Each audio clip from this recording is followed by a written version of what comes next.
গরু কেনার সাথে সাথে ঠিক করে রাখতে হচ্ছে কষাই। পশু কোরবানি আর মাংস প্রস্তুত করতে এখন কষাইয়ের রেটও অনেক চড়া।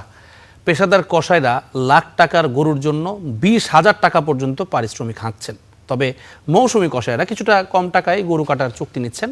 বিস্তারিত জানাচ্ছেন ফাহিম ইউসুফ। কোরবানির পশু প্রস্তুত করতে দরকার দক্ষ হাতের ছোঁয়া, আর সেই সুযোগেই ঈদের আগে কসাইদের কদর থাকে আকাশচুম্বী। পশুর দামের সঙ্গে পাল্লা দিয়ে বাড়ছে কসাইদের মজুরি। এবার 1 লাখ টাকার গরুর জন্য কসাইদের দিতে হচ্ছে 20,000 টাকা, অর্থাৎ প্রতি হাজারে 200 টাকা।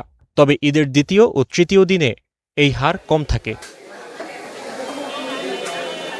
পেশাদার কসাইদের দাবি, পশুর চামড়া অক্ষত রাখা এবং দ্রুততম সময়ে মাংসের নিখুঁত কাটিং দেওয়ার বিশেষ দক্ষতার কারণে তাদের এই বাড়তি পারিশ্রমিক প্রাপ্য।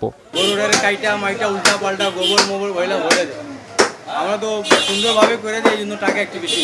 আমরা তো কষাই অরিজিনাল, আমরা তো ভালো মতন কাইটটা দিব। ওরা তো মচিরা তো যেমনি পাইব অর্ধেক চামড়াতে লাগাই দিব মানুষ। আমরা প্রত্যেক বছর 1,200, হ্যাঁ, পরের দিন 150, এর পরের দিন 100, এরকম করি।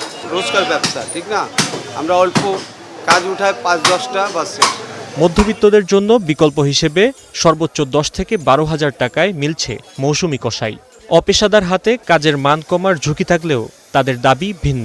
একটা চামড়া কোনাও ছাড়বে না, হয়তো আমি জাত কষাই না, পেশিতে গেলে তো তার কোরবানিটা এত মনক্ষুণ্ণ হয়ে যাইবে। হ্যাঁ, খুব রিস্কে কাজ করতে হয়।